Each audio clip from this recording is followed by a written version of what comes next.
예, 우리 여러분 사랑이라는 단어를 좋아하십니까? 사랑.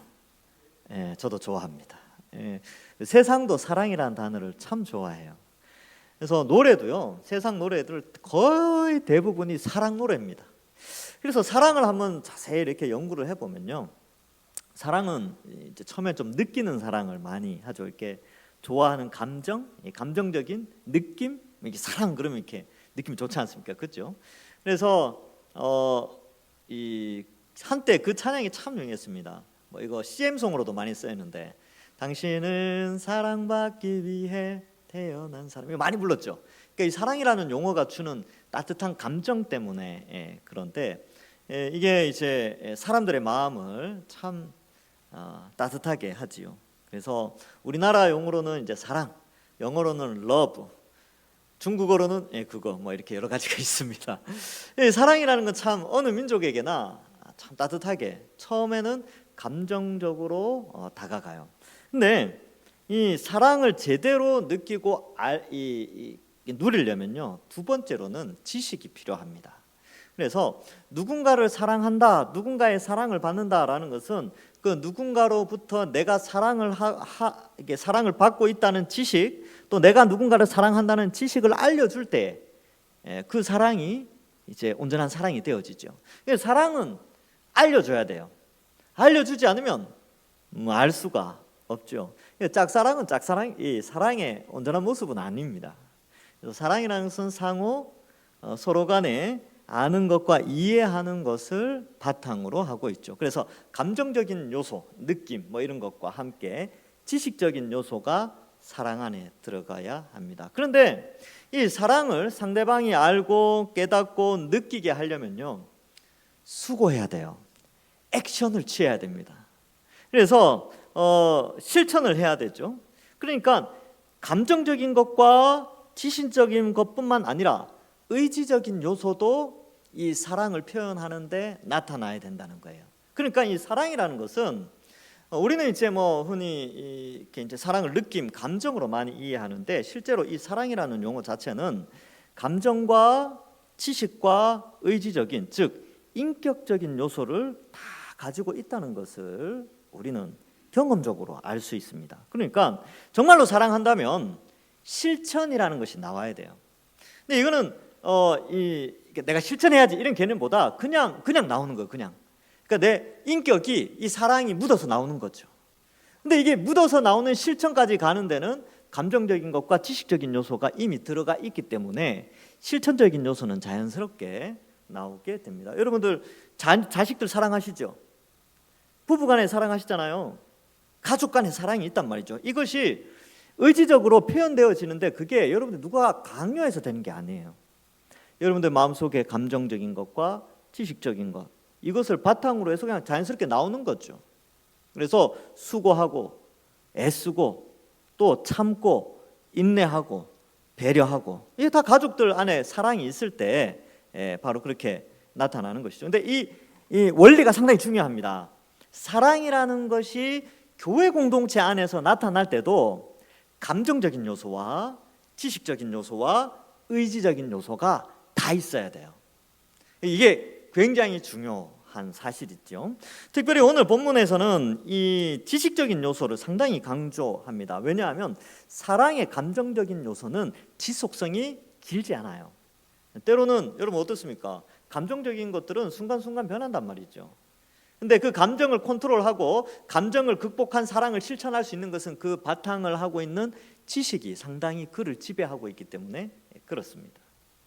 자, 그래서 이러한 부분들을 좀 생각해 볼 때, 여러분 이 교회라는 공동체가 하나님이 성부, 성자, 성령 하나님 가운데 성자 하나님이 이 땅에 오셔서 또 자신의 피를 흘려주시면서 죽기까지 우리를 사랑하셔서 그의 몸으로 또 하나님의 백성으로 우리를 불러주셨습니다.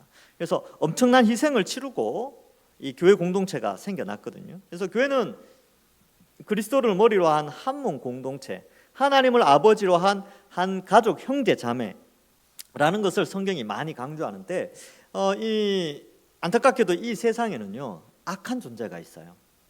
하나님을 대적하는 마귀의 존재가 교회를 공격하고 있습니다. 에덴 동산에서 아담과 하와를 공격했듯이 지금 이 시대에도 교회를 공격하는데, 이 요한 1서에서는 이 교회의 사랑, 하나님의 사랑과 성도 간의 사랑을 무너뜨리는 것이 있다. 이것이 바로 적그리스도의 나타남인데, 얘네들이 나타나서 하는 일이 뭐냐 하면 바로 진리를 왜곡하는 것입니다.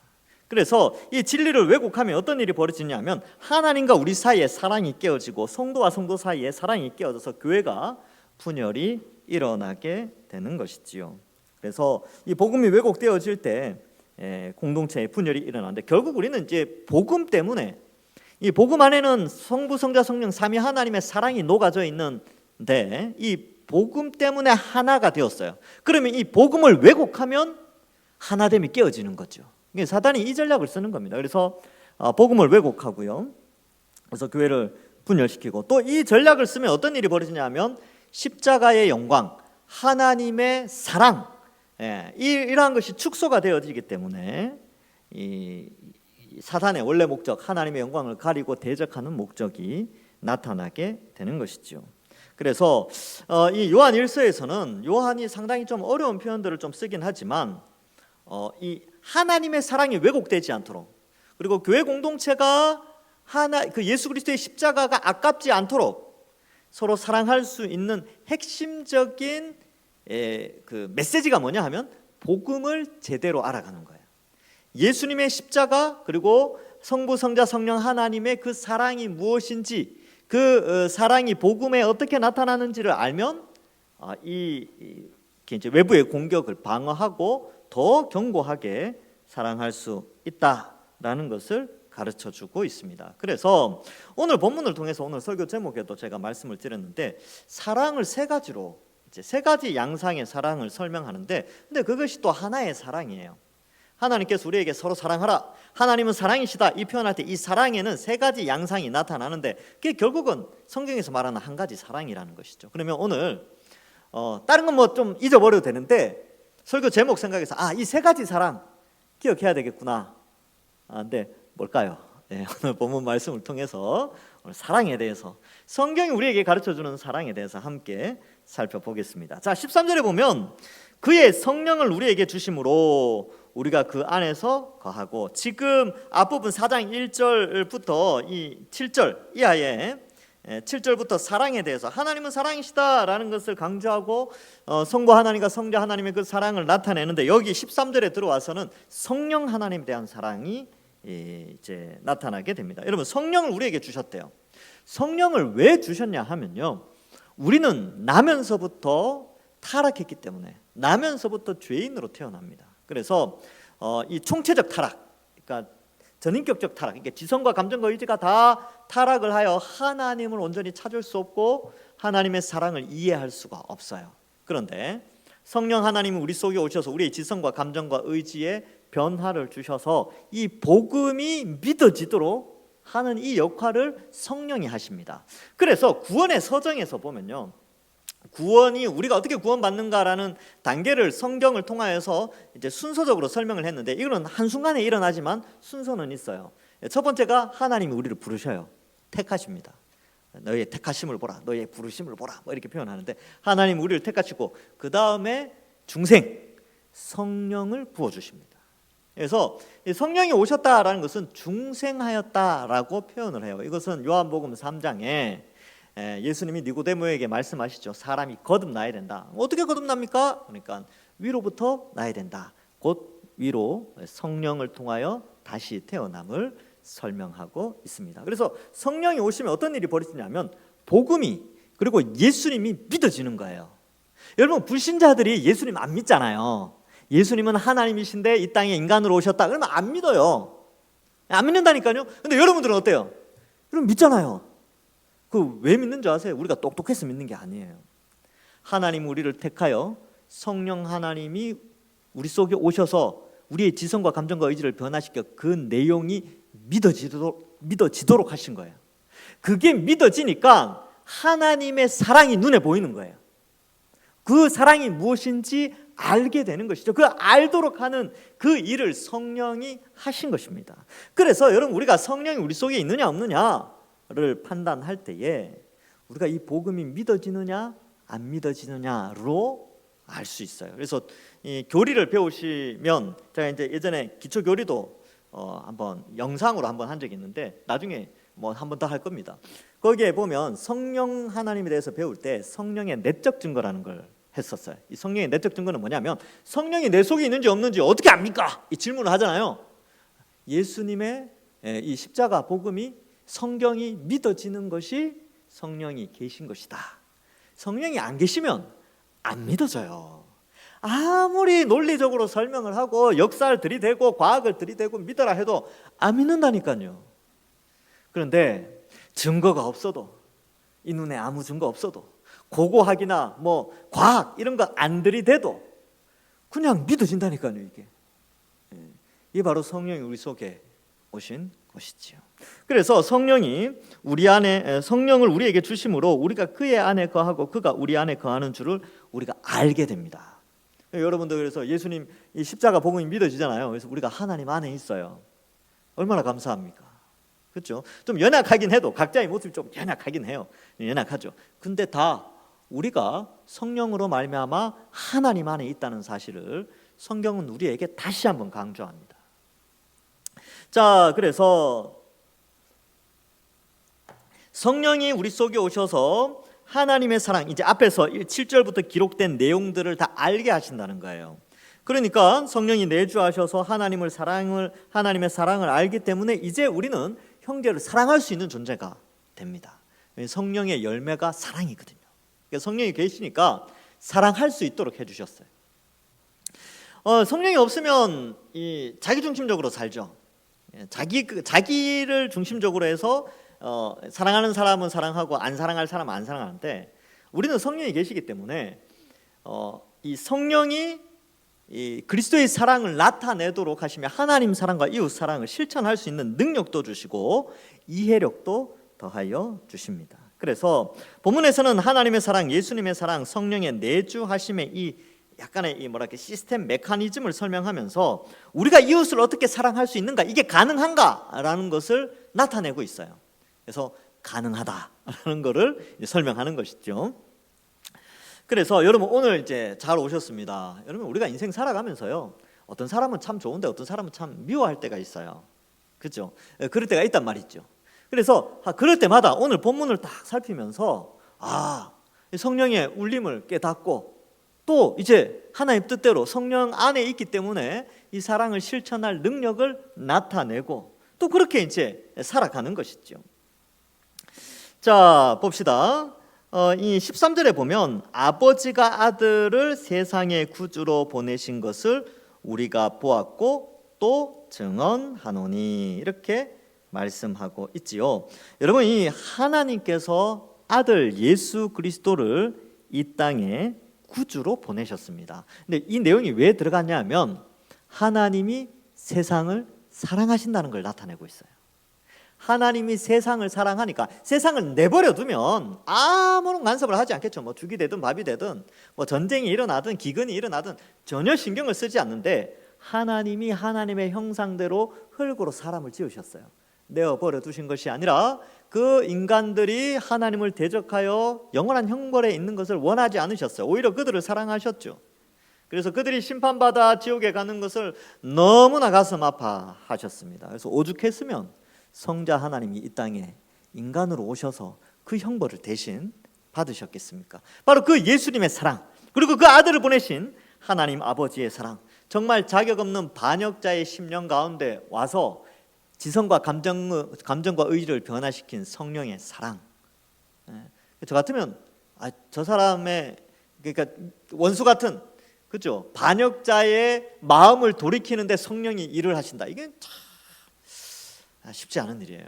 근데 성령이 오셔서 우리의 마음을 그렇게 하나님의 사랑에 녹아내리도록 그렇게 하시는 것이죠. 그래서 이 우리 인간은 죄를 범하였지만 하나님은 그 죄인을 내어버려 두시지 않고 사랑하셔서 이 사랑을 회복하시고 이 창조 때 상실되어졌던 에덴 동산에서 인간의 죄로 인하여 상실되었던 하나님과 인간 사이의 단절, 인간과 인간 사이의 단절의 문제를 삼위 하나님이 해결해 주십니다. 그래서 원래 인간은 아담과 하와는 한 몸이 되어서 하나님 나라 곧 에덴에서 복받고 번성하면 되었지만 죄로 말미암아 하나님의 사랑에서 끊어지고 부부간의 사랑도 약화되어지는 그런 안타까운 일이 벌어졌죠. 근데 이 모든 문제를 한 번에 해결하신 분이 예수님입니다. 그래서 우리가 화목제물 대신 예수님을 통해 다시 하나님 나라의 백성이 되고 교회를 통해서 한 몸을 이룹니다. 그래서 이 아담과 하와가 둘이 한 몸 되어서 하나님께 영광을 돌리도록 창조되었죠. 이제 예수님께서 새로운 하나님의 백성을 창조하셨는데 그 창조된 새 백성은 아담과 하와가 둘이 한 몸 된 듯이 예수 그리스도를 모퉁이 돌로 하여서 한 성전으로 그리스도를 머리로 하여서 한 몸으로 이제 교회가 탄생하게 되었습니다. 그래서 이 교회는 에덴 동산에서 실패했던 아담과 하와와 같은 존재가 아니라 예수 그리스도의 피로 말미암아 새롭게 형성된 하나님의 백성이기 때문에 죄를 이기는 존재로 성령이 오셔서 죄를 이기도록 하시고 이 범죄했을 때 어땠습니까? 남탓했죠. 하나님 만들어주신 여자 때문에. 여자는 어땠죠? 뱀 때문에 막 이렇게 서로 했는데 이제 교회 공동체는 어때요? 서로 아끼고 사랑하고 예수 그리스도의 십자가 안에서 연합하게 된 것입니다. 로마서 12장 5절에 보면 이와 같이 우리 많은 사람이 그리스도 안에서 한 몸이 되어 서로 지체가 되었느니라. 우리가 한 몸이 되었어요. 부부가 한 몸이잖아요. 교회도 한 몸이에요. 그래서 교회가 그리스도를 머리로 하여 한 몸으로 하나님께 영광 돌리는 자들로 부름을 받았습니다. 에베소서 4장 3절에 평안에 매는 줄로 성령이 하나 되게 하신 것을 힘써 지키라. 그래서 성령이 우리 속에 오셔서 성령의 열매를 뭘 맺게 했냐면 사랑의 열매를 맺게 했어요. 그 사랑의 열매를 왜 맺게 하셨느냐? 하나로 묶으려고. 성령의 하나 되게 하신 것 힘써 지키는데 사랑이 필요하다는 것이죠. 그래서 우리가 이 사랑할 수 있는 것은 하나님의 사랑을 우리가 보았기 때문에 그렇습니다. 요한은 더 봤죠. 요한은 어땠습니까? 3년 동안 예수님 따라다니고 예수님의 십자가도 보고 부활도 보고 승천도 봤어요. 그리고 그것을 통하여 하나님의 크신 사랑을 눈으로 목격한 자이지요. 그래서 이제 여기서 내가 증언한다 이렇게 표현하고 있습니다. 그래서 예수님은 하나님의 아들이시며 세상의 구주라는 것을 똑똑히 보고 이 서신을 쓰면서 확신 있게 복음을 전하고 있습니다. 15절에 보시면 누구든지 예수를 하나님의 아들이라 시인하면 하나님이 그의 안에 거하시고 그도 하나님 안에 거하느니라. 이것은 이제 바로 성령 하나님을 통하여서 예수님을 하나님의 아들이라 시인할 수 있습니다. 이 하나님의 아들이라라고 표현하는 것은요, 하나님과 동일한 속성을 가지고 있다라는 의미가 있습니다. 여러분들 저 옛날에 어릴 때 이제 구슬치기 하고 딱지치기 하면 손 시커멓게 해가지고 막 동네 돌아다니면 동네 아저씨들이 그랬어요. 너 네 집 자식이냐? 그렇게 물어요. 저 누구 집 아들입니다. 아 그래. 그래서 제 아버지 이름을 대면 아버지랑 저랑 비슷하게 대해줬어요. 그리고 이제 철물점이 있었는데 그 철물점에 뭐 하여튼 뭐 이렇게 기계가 있었어요. 그 애들이 가서 막 그거 가지고 뭘 갈고 막 그랬는데 주인 아저씨가 막 혼내고 그랬거든요. 근데 저랑 누나가 막내 누나랑 가가지고 이제 젓가락 좀 뾰족하게 만든다고 막 이렇게 막 갈고 있었는데 아저씨가 딱 잡았어요. 들켰죠. 그러면서 하나님 너 누구 집의 자식이냐? 저기 여기 앞에 있는 우리 아버지 성함 이름 배운 대로 홍자 원자 석자 쓰십니다. 아 너 그 집 아들이야? 이렇게 갖고 와. 그래서 막 이렇게 해준 경험이 있습니다. 이게 제가 왜 이 말씀을 드리냐면 누구의 아들이냐라는 그 아들이라는 표현 속에 아버지와 동일하게 여겨준다는 거예요. 동일 속성을 가지고 있는 것이죠. 마찬가지로 예수님이 하나님의 아들이라는 것은 하나님과 동일한 신성을 가지고 있다라는 고백이에요. 하나님의 아들. 그리고 이 하나님의 아들이라는 표현을 쓸 때는 예수님의 신성을 표현하는 것이고 그가 이 땅에 성육신 하셔서 십자가에 달려 죽으셨다라고 하실 때는 인성을 표현하고 있습니다. 그래서 신성을 가지신 하나님의 아들 성자 하나님이 이 땅에 인간으로 오셔서 예수라는 이름으로 그리스도로서 그 사역을 감당하셔서 그 인성으로서의 그 사명을 다 감당하셨죠. 그래서 우리는 예수님을 어떻게 고백하느냐 하면 예수님은 완전한 성자 하나님이시오, 또한 완전한 인간으로서 이 땅에 오셨고 죄가 없으신 하나님이시오, 또 이 의인이시오, 완전한 사람으로서 이 땅에 오셨다, 이렇게 신앙을 고백하게 되는 것이죠. 근데 이것을 어떻게 믿게 됐냐면 성령이 우리 속에서 이 사실을 믿도록 하신 거예요. 여러분, 불신자들이 이거 안 믿어요. 한번 내일 당장 가서 불신자들하고 한번 이야기해 보세요. 야, 이거 예수님이 이런 분인데 너 이거 믿어? 이렇게 물어보세요. 너나 믿어라 그럴걸요. 근데 그렇게 전했는데 믿어진다 그러면 그 사람 빨리 교회로 데리고 가야 돼요. 야, 너 이게 믿어진다고? 야, 하나님이 널 특별히 사랑하시는 것 같다. 야, 성령이 네 속에서 네 마음을 움직이시는 것 같아. 교회로 가서 우리 하나님도 알아보고 같이 구원받자. 그러면 되는 거예요. 자, 그래서 이제 이 예수님을 하나님의 아들이라 시인하면 그가 하나님 안에 있다, 이 표현은 하나님의 백성이요 하나님의 자녀가 되었다라는 것을 의미합니다.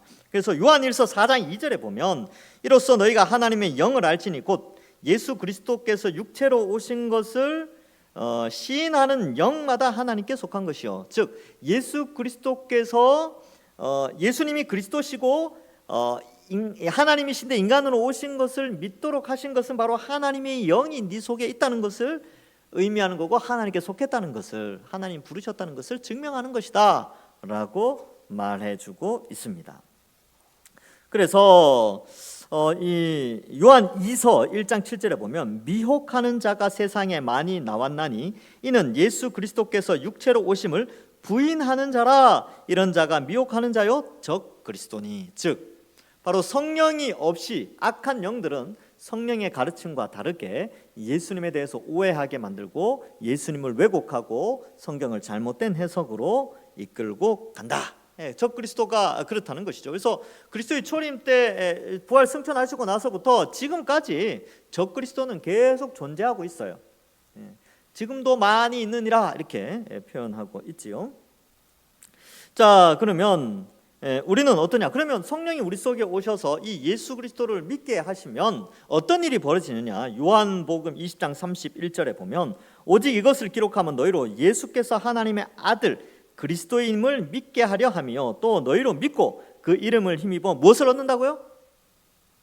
생명을 얻게 하려 함이니라, 이렇게 표현하고 있습니다. 그래서 이 예수님의 하나님의 아들이심을 믿는 자는 바로 생명을 얻게 된다, 이것을 말씀해주고 있습니다. 자, 그러면 이런 예수님의 하나님과 예수님과 성령님의 일하심을 통하여 16절에 보면 하나님이 우리를 사랑하시는 사랑을 우리가 알고 믿었다.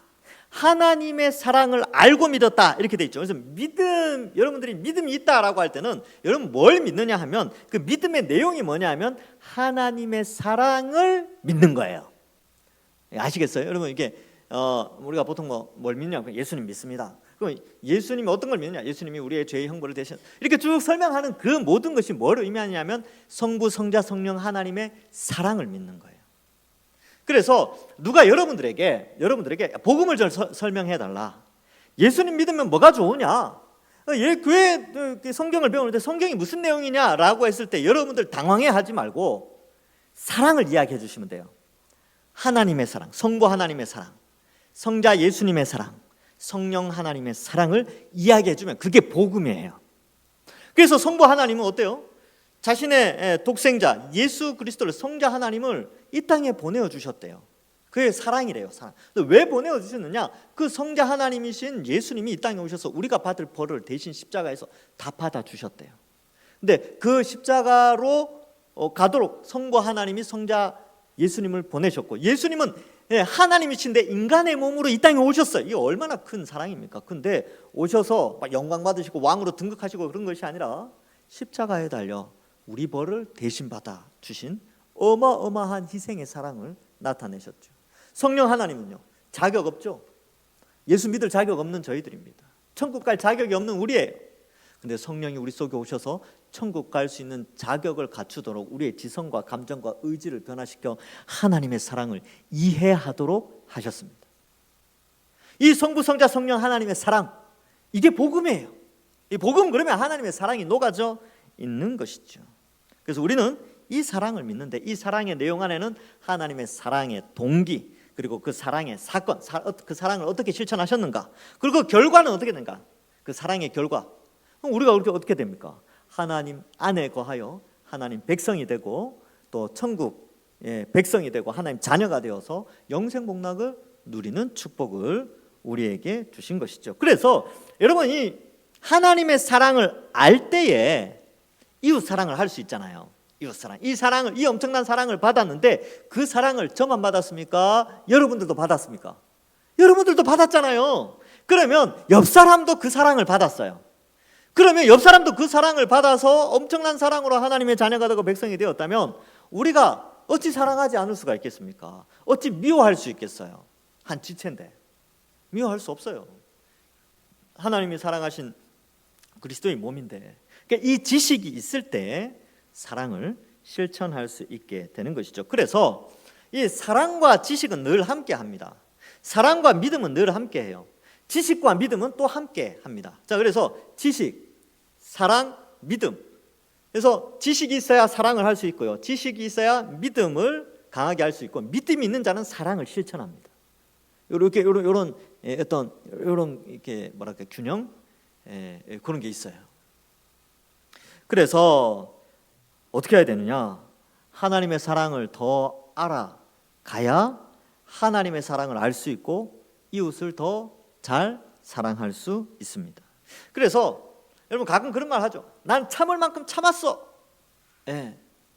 더 참아야 돼요. 더 참으려면 어떻게 하는지 아세요? 뭐 이렇게 산에 가서 연말을 한다든지 뭐 팔굽혀펴기를 한다든지 그렇게 해서는 안 되고 성경을 더 많이 읽으셔야 돼요. 성경을 많이 읽고 하나님 사랑을 더 알아가면 참을 만큼 참았는데 더 참을 수 있어, 이렇게 말할 수 있어요. 왜? 하나님 사랑을 알게 되니까. 자, 그래서 뭐 그런 것이죠. 여러분, 자식들도 똑같아요. 자식들이 부모한테 이렇게 반항을 많이 하잖아요. 근데 부모를 알고 부모와의 사랑을 깨닫고 자기가 나이가 들어가면서 부모님을 알아가면 알아갈수록 부모에 대한 사랑이 깊어집니다. 근데 그 깊어지는 이유가 뭐냐 하면 지식이 늘어나서 그래요. 부모에 대한 지식. 그래서 딸들 시집 가서 자식 출산하면 엄마의 사랑을 더 잘한다 그러잖아요. 왜? 아니까. 이제 아는 거예요. 아는 거. 그전에는 몰랐지. 그전에는 피 쏟아 낳았다 이거 몰라요. 낳아봐야 알지. 저도 잘 모릅니다. 근데 이제 아버지 사랑 이런 건 아는 거죠. 아버지 사랑. 아빠가 되어 보면 아는 거죠. 그래서 아버지에 대한 사랑이 더 깊어집니다. 왜? 지식이 늘어나니까 깊어지죠. 똑같습니다. 하나님 사랑. 우리가 말씀을 통하여 알아가면 알아갈수록 사랑이 깊어지는 것이죠. 그래서 여러분, 하나님을 더 사랑해서 믿음이 강해지려고 한다든지 하나님 명령대로 내가 이웃을 더 사랑해야 되겠다라고 할 때에 반드시 교회 안에서는 복음의 가르침이 있어야 돼요. 이 복음의 가르침이 되어져야 하나님을 사랑할 수 있고 이웃을 사랑할 수 있는 것입니다. 그래서 초대교회는 처음부터 아예 가르치는 일에 중심을 뒀습니다. 사도행전 2장 42절 제가 읽어드리겠습니다. 그들이 사도의 가르침을 받아 서로 교제하고 떡을 떼며 오로지 기도하기를 힘쓰니라. 그래서 처음에 사도들의 가르침을 받았습니다. 뭐 유대교처럼 양을 잡고 뭐 제사장이 뭘 하고 이런 거 안 했어요. 그냥 교회 공동체가 모여서 가르침을 받았습니다. 그래서 개혁주의 안에서도 이 종교개혁이 일어날 때도요, 여러분 설교 시간이 예배의 거의 대부분을 차지해요.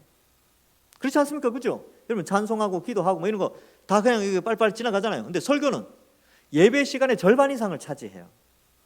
그만큼 가르침의 중요성이 있다는 거예요. 그 가르침이 있어야 믿음도 자라고 사랑도 커지고 또 하나님 백성으로서 온전하게 세워지기 때문에 그렇습니다. 17절에 보시면 17절과 18절에 보면 이로써 사랑이 우리에게 온전하게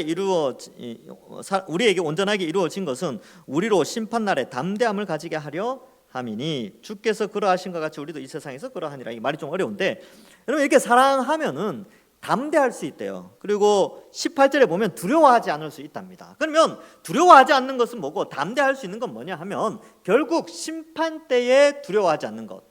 즉 이것은 뭘 의미하느냐 하면 우리가 어떻게 구원의 확신이 있느냐. 내가 하나님 앞에 딱 섰을 때에 쟁점은 그거죠. 심판날에 하나님 앞에 섰을 때 내가 정말 구원받을 수 있는가? 이 문제에 있어서 아주 중요한 시금석 역할을 하는 것이 형제 사랑이에요. 하나님 사랑과 형제 사랑.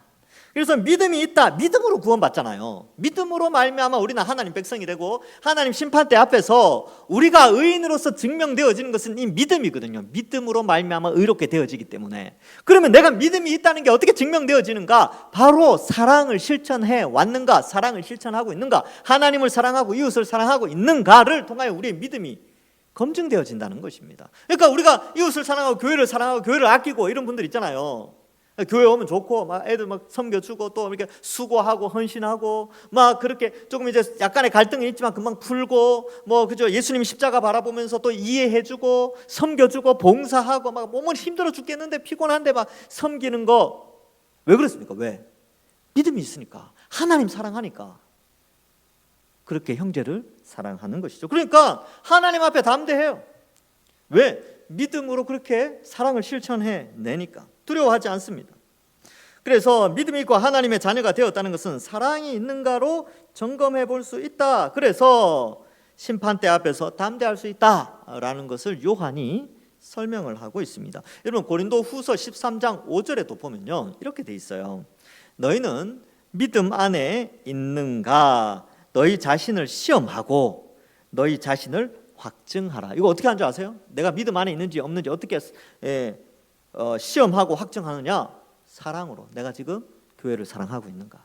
내가 이 동산교회를 얼마나 사랑하고 있는가? 이 사랑을 나타내기 위해서 얼만큼 이 교회를 알아가고 성도를 알아가고 하나님을 알아가고 내가 섬기고 있는가? 내가 수고하고 있는가? 자신을 돌아보게 되는 것이죠. 그래서 구원의 확신 뭐 이런 말 많이 하잖아요. 그래서 죄를 지으면 확신이 없고 또 이제 교회 안에서 신앙생활 좀 하고 예배 좀 잘 드리고 말씀에 은혜 받으면 확신 생겼다가 또 일주일 살아가다 보면 확신이 없어지고 막 그러는데, 여러분 구원의 확신은요 그런 나의 행위의 결과가 아니고 내가 정말 믿음이 있는가, 이 믿음이 정말 중요하고 그 믿음으로 말미암아 내가 정말로 하나님을 사랑하고 형제를, 교회 공동체를 사랑하고 있는가, 그걸 점검해 보시면 돼요. 그러면 우리의 믿음이 잘하고 있다든지 믿음이 있느냐 없느냐 혹은 잘하고 있느냐를 점검할 수가 있습니다. 그래서 여러분 교회 안에는요 다양한 사람들이 몰려와요. 그죠? 여기 예수님 안 믿었으면 다 우리 일단 남남이에요. 다 남남인데 예수님 믿는 것 때문에 여기 모여 있단 말이죠. 근데 우리가 이 교회 안에서 이 사랑할 수 있는 것, 이 정말 예수님 아니면 완전히 남남인데 서로 아껴주고 이해하고 격려해주고 약점도 이렇게 하고 때로는 이제 워낙 다르게 만났기 때문에 다투기도 해요. 그럴 때도 있습니다. 근데 또 금방 풀잖아요. 왜? 가족이니까.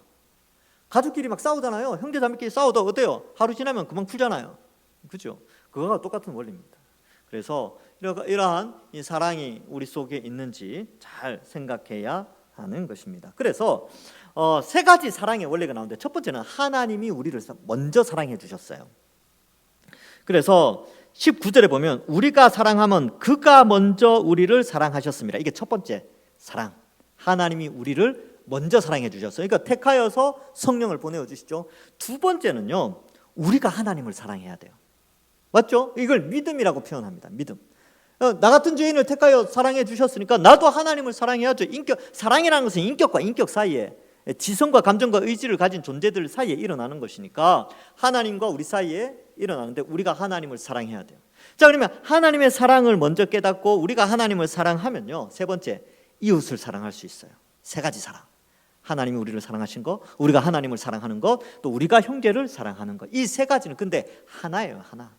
하나님의 속성이 있죠. 이 세 가지를 하나처럼 여기고 이걸 분리해서 나는 하나님 사랑하지만 이웃 사랑하지 않아, 이런 것은 있을 수 없다는 거예요. 하나님이 나를 사랑하시고 나는 하나님 사랑하지만 이웃을 사랑하지 않는다고요? 아니면 혹은 나는 이웃을 사랑하지만 하나님 사랑하지 않아, 이것도 이상하죠.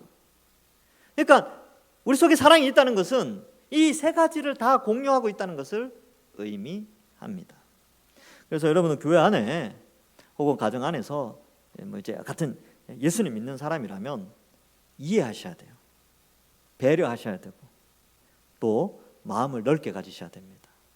그리고 어떤 갈등이 있을 때는요 사랑이 좀 많은 사람, 믿음이 좀 잘한 사람이 먼저 미안합니다 라고 말해요. 믿음이 아직 어린 사람들은 미안하다 소리, 고개를 먼저 숙인다든지 손을 먼저 내미는 게 좀 잘 안 돼요. 네, 믿음이 센 사람, 말씀에 대한 지식이 많이 들어가고 믿음이 강한 사람은 머리를 숙입니다. 죄송합니다, 제가 부족해서 그렇습니다 하고 넘어간다는 거예요. 그게 바로 사랑의 공동체, 낮아지고 겸손해지는 것이죠. 그래서 오늘날 이 문제, 이거를 잘 알면은 교회의 모든 분열은 다 해결돼요. 근데 왜 교회가 분열하는가? 왜 오늘날 교회들이 막 다투고 그러는가? 이 하나님 사랑, 하나님이 우리를 어떻게 사랑하셨는가?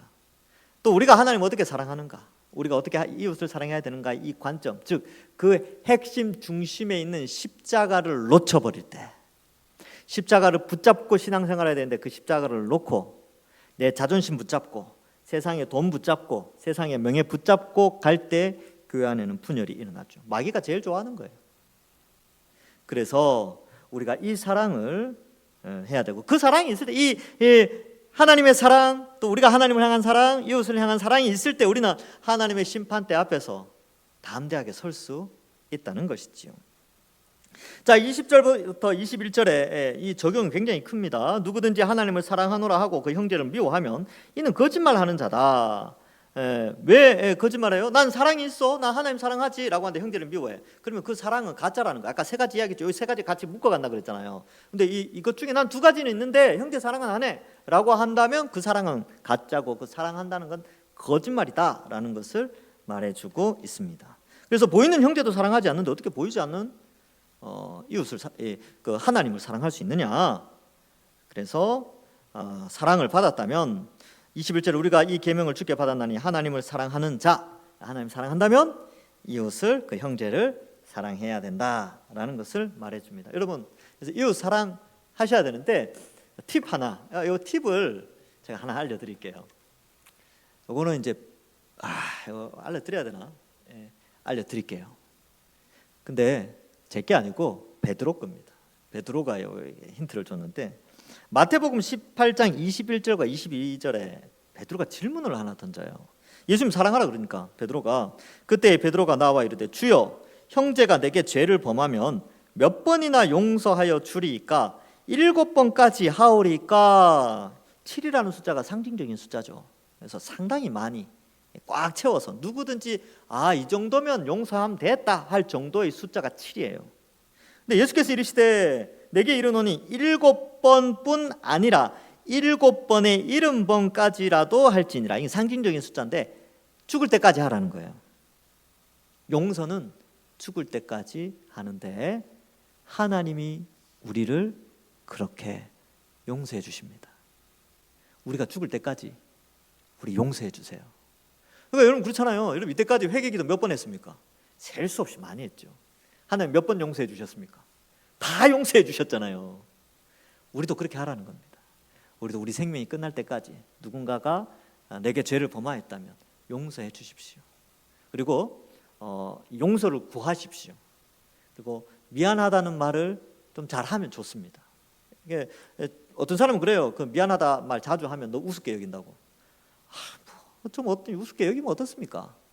천국에서 칭찬과 명성과 존귀가 있는데 이 땅에서 좀 무시당하면 어때요? 그렇다고 저를 무시하시면 안 됩니다. 그만큼 낮아지는 것이죠. 예수님을 닮아가면 하나님이 높여주십니다. 자기를 낮추는 자, 남들이 무시할 정도로 낮추는 자, 그를 하나님이 높여주신다. 요거 믿으면 이제 사랑할 수 있어요. 그래서 아무쪼록 우리 동산교회 성도님들은, 여러분 우리 교회가 어떻게 생겨난 줄 아세요? 성자 하나님이 십자가에서 피 흘리기까지 우리를 이렇게 만들어 주셨어요. 근데 우리끼리 막 다툰다고요? 싸운다고요? 있을 수 없는 일입니다. 죄송해서 그랬어도 안 돼요. 우리는 그러면 어떻게 해야 되냐? 더 사랑하시면 됩니다. 하나님 더 사랑하시고 성경을 더 많이 알면 알수록 이웃을 더 사랑하게 됩니다. 아무쪼록 우리 동산교회 성도들은 말씀을 부지런히 알아서 날마다 하나님 앞에 사랑을 조금씩 더 키워가고, 또 연약할 수 있어요. 근데 그때마다 또 하나님께 용서를 구하고, 또 예, 때로는 막 이렇게 미워 보이고 막 이렇게 그렇다가도 또 용서가 됐다가 또 뭐 그런 감정이 생기지만 또 말씀으로 돌아가서 또 용서하시고 또 이해하시고 뭐 그렇게 하면서 우리의 신앙이 점점점 자라가는 겁니다. 그래서 나중에 주님 앞에 섰을 때 다음 대의 심판대 앞에서 하나님이 그렇게 착하고 충성된 종이라고 또 칭찬과 명성과 존귀를 얻으시는 우리 모든 주의 백성들 되기를 주님의 이름으로 간절히 축원합니다. 기도하겠습니다. 하나님 감사합니다. 우리에게 성령을 보내어 주셔서 이 사랑의 복음의 내용을 깨닫게 하시고 성부 성자 성령 하나님의 사랑을 먼저 받았다는 것을 깨닫고 우리도 하나님 사랑하면서 믿음 생활하며 신앙 생활하며 이렇게 나오게 하여 주시니 감사합니다. 이제 그 사랑을 받은 자로서 하나님이 피 흘려 사신 교회, 우리 이웃들 우리도 사랑하며 섬기며 살아가는 우리 교회 공동체 되게 하여 주옵소서. 주여 이 밤에 나에게 우리에게 사랑의 마음을 더하여 주옵소서. 감사드리옵고 예수님의 이름으로 기도하옵나이다. 아멘.